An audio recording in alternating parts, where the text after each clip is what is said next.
appeared in 6 Grand Slam finals and won 4, and not so long ago he was considered the #1 player in the world in doubles. That's an achievement that no other Indian has so far equalled. But what's he himself like? Well, today he's my guest, and this is my chance to introduce to you India's ace tennis player, Mahesh Bhupati. Welcome to the program, Mahesh. Thanks for having me, Karan. Your mother says that you were a miracle child. Do you know why? I think a couple of reasons. She had a few accidents, after marriage, and I think the doctors really didn't give her too much chance to have a baby. So I think she prayed a lot, and finally, I was conceived. So that's why she calls me a miracle child. There was also a terrible accident when you were only 7 or 8, I believe. You were driving in a car from Ooty to Mysore. Yeah. What exactly happened? I don't know. We were coming back from my uncle's place in Ooty, and we had a driver, and he was flying down the highway at about 120, and the tire burst, zigzagged a little bit, and the car went over 4 times. Luckily all 4 of us were sitting together in the back seat of the Ambassador, and no one was hurt. In fact, other people, I believe, had minor scratches and bruises, but you escaped completely untouched. Right. Yeah, I actually came out combing my hair, my mom says. So she says I'm the miracle child, and God's watching over me. Your father, of course, says the miracle is completely different. He says you started practicing tennis when you were inside the womb. Yeah, my dad has a passion for tennis. So, as soon as he knew I was in my mom's tummy, he made sure she came and watched him play every day. So, I would get a feel for things from inside itself. Given that your father was such a tennis expert and champion himself, do you think it was inevitable that you were going to be a tennis player? I think in his mind in the beginning, but I was a toddler, obviously. I picked up my first racket when I was 3. And obviously seeing my dad go off to the courts every day, he used to play a bit himself. And, I obviously enjoyed it. And, as soon as I was old enough to hit a ball over the net, my dad made sure I was at the courts every day. In fact, that was quite a special racket that you picked up at the age of 3. Do you remember it? It was a badminton racket, actually. Tennis racket was too heavy for me. And the badminton racket, I'm told, was virtually the same size as you were. That's right. Serious tennis coaching, of course, began a little later when the family moved to the Middle East. Yeah. You were only 6 at the time, yeah. But I gather it was quite a vigorous routine your father used to put you through. Yeah, very tough. I think I was 7 when we moved to Dubai. And, I had schooling obviously involved as well. So between schooling and, 2-3 hours of working out with my dad every day, that pretty much took away all my time. They say in all the magazine articles that every day he'd wake you up at 5:45. Is that right? That's right. Yeah, he had to work by 8:30, so he had to get my workout in at 5:45. He'd be back from work at 7 at night, and he'd take me back to the tennis court. So, yeah, it was a lot of tennis. 4 hours of practice every single day with school in between? Yeah, 4 hours of tennis, and it didn't leave me much time for anything else, but, what can I say? There's a story in the papers that apparently he wouldn't even let you go to friends' birthday parties if it clashed with tennis practice. Yeah, I tried to forget all those things, but you're bringing it back. Yeah, as I said, I didn't get time to do much else. Obviously, tennis was first priority in everyone's minds, and to look back and realize now everything worked out well. In fact, he once caught you playing football and got very angry, didn't he? Yeah, football, cricket. He was paranoid that I'd probably get hurt, playing with the kids at school and, miss a couple of days, couple of weeks of practice. So. Was he also a little scared that maybe you might just lose interest in tennis and prefer football? I never thought about that. Yeah, that's possible. But, I never really, wanted to either. But because I myself, through his paranoia, I got paranoid myself. So, even if I did play football, I'd just stay in the goal and be goalkeeper.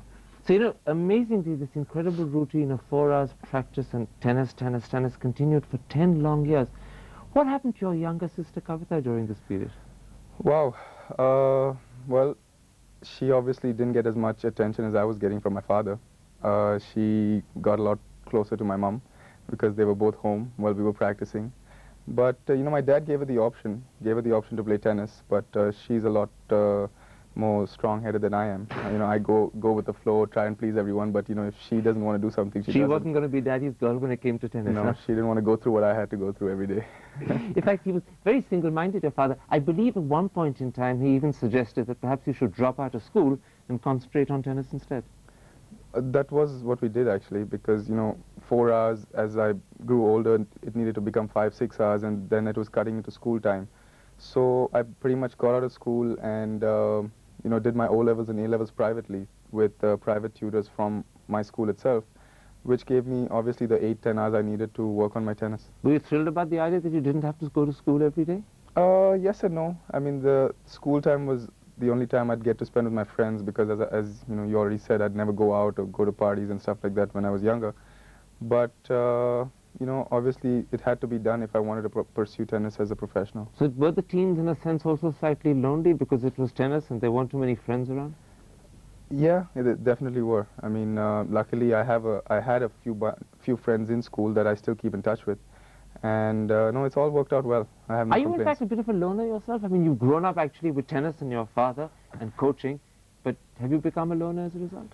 I think so. Yeah. I mean, I guess you travel for 10 years alone on the circuit, you eventually have to become one. I mean, you're by yourself, you're in your hotel room, you're reading books, you're on your computer watching TV, you're, you know, always by yourself. So when I'm not playing, you know, I try and spend as much time with my friends as I can.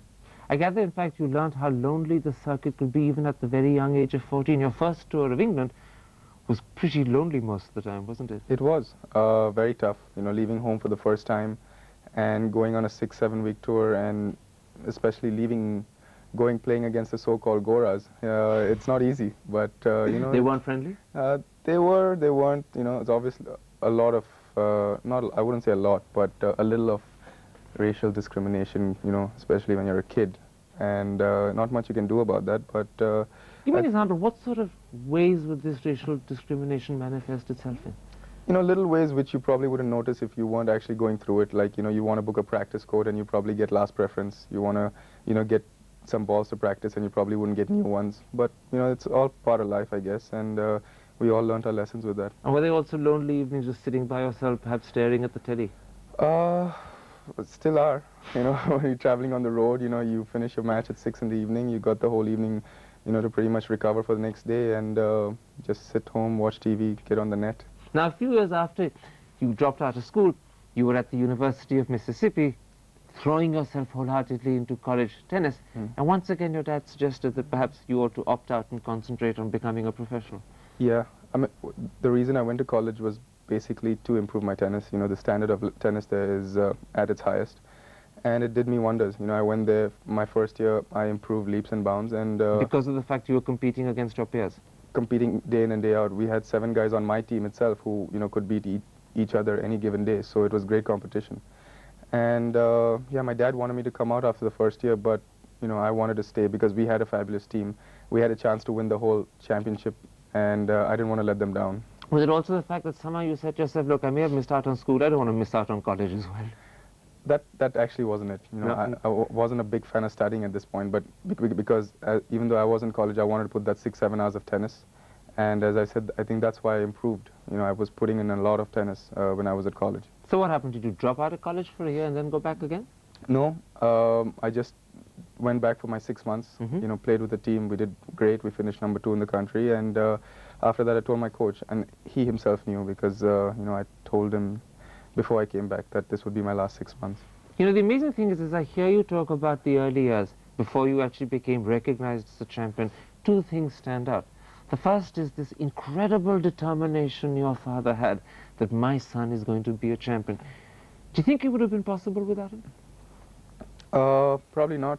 I mean, his determination, you know, is what got me here. I mean, obviously there's a lot of support from my mother and my sister because, you know, my dad wanted to pull me out of school, but without my mom's yes on that, it would have been tough. And yeah, you know, no matter what happened, no matter how many times I lost in the first round when I was 14, 15, 16, my dad just said, keep at it, keep working, and, you know, luckily they were supporting me in my bad times.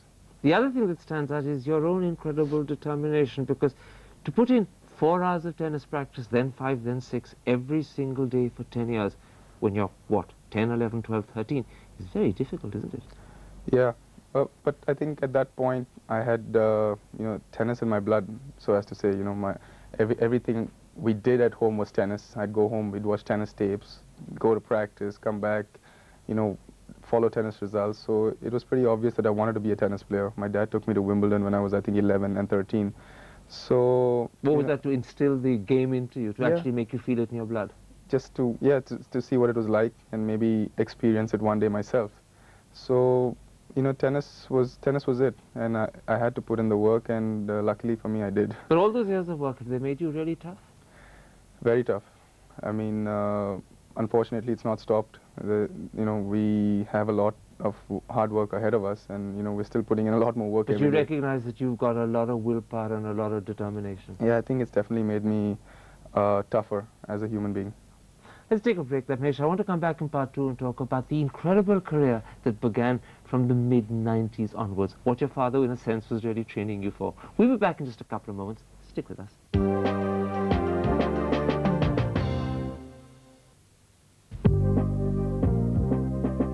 Welcome back. My guest is Mahesh Bhupati.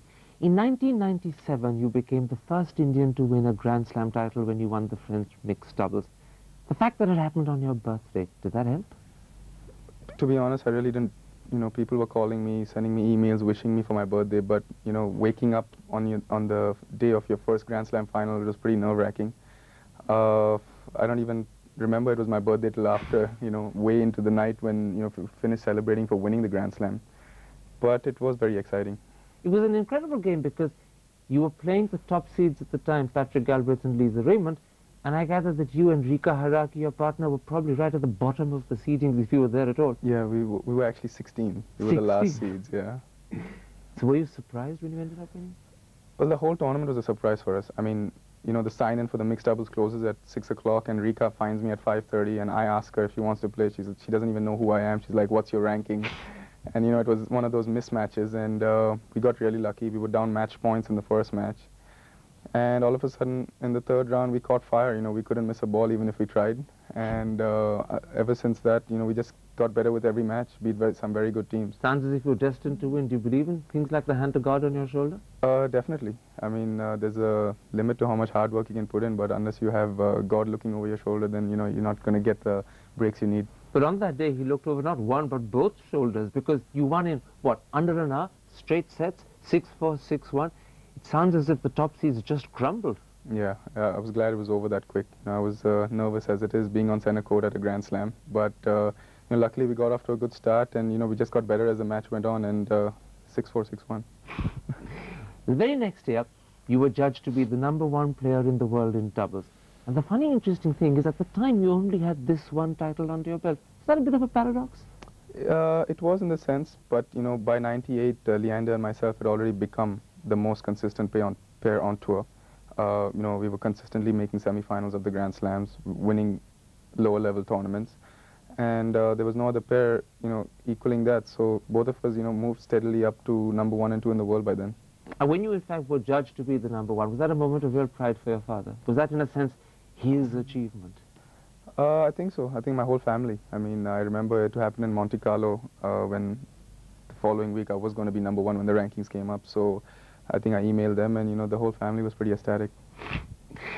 Looking back on those incredible years, particularly 1999, when you appeared in 5 Grand Slam finals and won 3, would you say that perhaps that was the best year of the lot? Definitely. I mean, doubles and then the mixed doubles at the US Open, it was phenomenal. We never expected anything like it. It'll be too good. It'll be unbelievable if it ever happens again.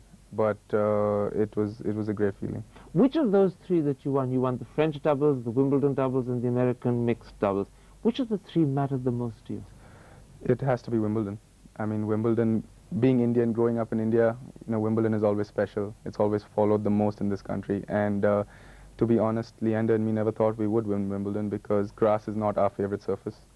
But luckily for us, we came from the French, where we won. We were playing with a lot of confidence, got through a lot of tough matches, and you know, somehow managed to squeak it through. You know, there's not just a change of surface between the French and Wimbledon, but it all happens within roughly 6 weeks. So is it difficult to readjust and readapt? 3 weeks to be exact. So yeah. Plus, you know, our games are not exactly suited for grass. I'm talking about doubles, and it just, you know. Plus, I pulled a groin muscle in the 3rd round of the tournament. You know, I was out for another 8 weeks after that, just to show how bad it was. And again, I think it was a lot had to do with my mom's prayers there. And the hand of God again, perhaps? Yeah, definitely. But the interesting one is that there was the Australian Open right at the very beginning of 1999, which you lost in a sort of dramatic 5-setter to Rafter and I think Bjorkman. Yeah. Was that because the 2 of you were outplayed, or because you'd gone through a grueling semi-final just the day before? I think that was definitely one of the most exciting matches Leander and me have played. For the fact that we played on centre court at Australian Open against Rafter Bjorkman. You know, we had about 20,000 screaming Australians cheering for the opposite team. Was that intimidating? It was fun. It was fun. I mean, we were always behind. You know, we fought till the end. We fought as much as we could, and you know, it was a great match. They just played a little better at the end, but I think that really made us a lot tougher, because it was our first Grand Slam final. We played under tough circumstances, and it showed as the year went on. We won the French and Wimbledon. But do you regret having lost that one? No, it was a fun match. The other interesting fact is that both your mixed doubles have been with Japanese partners. Tell me, do Japanese girls bring out the best in you? Seems like it. I mean, I've tried other combinations. I've played with Lucic. We lost in the final of Wimbledon. Caroline Wiss, semi-final of Australia. But you know, somehow I always seem to win with the Japanese girls. So there seems to be some kind of secret success there. Last week you tried an incredible combination. You tried Martina Navratilova. How did that happen? Oh, that was another exciting chapter. She suddenly decided to come back somewhere along the line at the French Open, and I had just come back from surgery as well. So, you know, we were in the gym one day at the French Open and working out, and she just walked up to me and, you know, she said, you know, are you going to play at Wimbledon? I'm like, yeah. She asked me if I had a mixed doubles partner. I said no, and she's like, you know, I have a contract with NBC that I can only play one event, but if I can get out of it, would you be interested in playing? And I couldn't believe it, so I said, of course. And you know, a couple of weeks later, I got an email and saying, you know, she was able to get out of it, and we played. Sadly, the two of you didn't go very far down the road, but what was it like being on centre court with a woman who's dominated that place for so many years? It was an amazing experience. I mean, we lost, like, I think 19-17 in the third set, but we started on court 2, ended up on centre court. It was like at 8:30 at night, but everyone stayed because Navratilova was playing, and you know, when I walked on, she presumed that I had played the doubles final there, so she said, it's good to be back, and I'm like, no, it's my first time. So she called me a centre court virgin. If you get a chance, would you like to play with her again this year at Wimbledon? Definitely. I mean, she's just, you know, she is a legend. Playing with her, I learned a lot about doubles. Now, of course, the real teammate that you played with that made you famous is, in fact, Leander Paes. Everyone says you were the dream team, and everyone seems to have their theory about why the two of you were so good together. What's your explanation? It's tough. I mean, people have asked us this question time and time again. All I can say is, you know, we played so much together. We get along really well. And I think the fact that we fight, we compete really well on the tennis court, no matter what the score is. That wasn't a lapse and a slip, was it? The fact that we fight together makes it make... Yeah, every relationship has its fights, and ours had its last one, hopefully. So, you know, things move on, and luckily for us, we have. You know, watching the two of you together on television, one gets the feeling that there's real chemistry between the two of you. Is that in fact the case? It is chemistry. I mean, you know, as I said, we've played so much together, we know exactly where we are at certain points on the tennis court.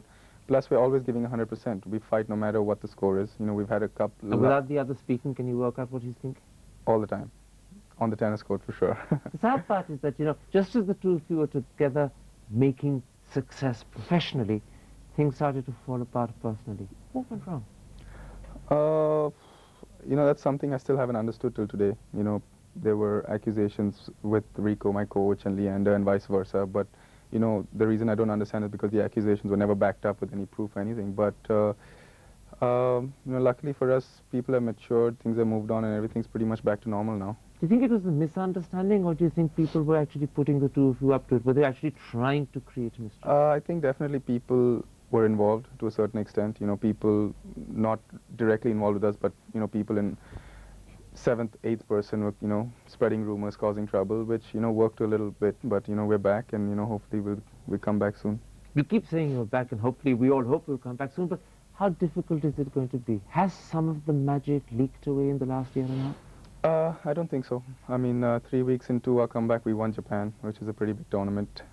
We've been struggling, but it's only because of confidence. The games are there. You know, as long as we start winning pretty soon, I'm sure we're going to start winning the big ones again. You're right when you say you won Japan, but the Olympics immediately before that, and I think the Australian Open were a bit disappointing, weren't they? Yeah, a little bit, but, you know, unfortunately for us, we're in a situation now where we're not seeded. The Olympics, we played, you know, the Woodies in the second round, which wasn't great. They're obviously hometown favorites, and We had a rough one in Australia, but we're not seeded anymore. You know, we're not number one in the world. So Does that take some of the edge off it? It takes a lot because we got to beat the number one seeds starting first round most of the weeks now. So, but we're pretty confident. You know, when you're trying to put together a team that publicly fell apart with so many people on both sides trying to make mischief just to add fuel to the flames, what's the most difficult thing? Re-establishing the personal relationship or re-establishing the professional understanding? I think the professional understanding had never been lost. You know, and I think both of us have done a good job of re-establishing the personal relationship. So now that both are in place, I think we're ready to start winning again. In fact, in a sense, I suppose what you want is for the world to stop asking you questions and give you a chance to just sort it out between yourselves on your own. Yeah, which has been done. You know, I think we've decided not to answer any questions. We don't need to, you know, discuss that further. You know, we've moved on. We want to start winning again, and as I'm sure everyone else wants us to as well. So hopefully it'll start soon.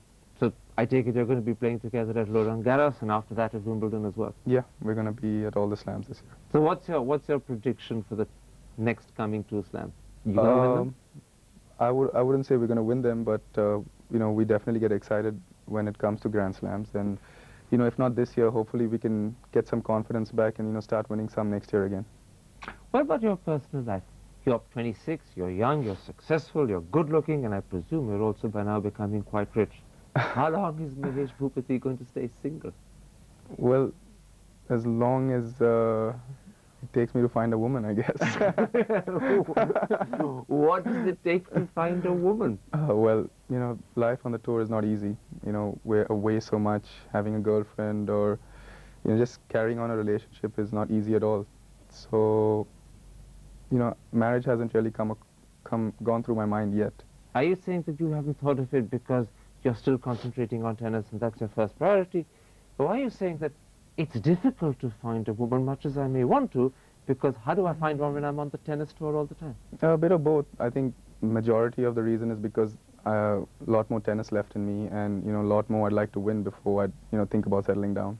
Would you like someone to help you? Are you looking to your parents to find her? I haven't reached that stage yet, but I guess if I don't find someone, I might have to, you know, dip into their resources. So the good news is that for all the girls listening to this program, there's still a chance for them. I guess so. Have you got a target date in mind by when you'd like to be married? Or? Nothing, no, nothing. Just play it by ear. And tennis first? Tennis first. Love later on. Okay. Mahesh, good luck and thank you very much for talking to me. Thanks a lot, Karan.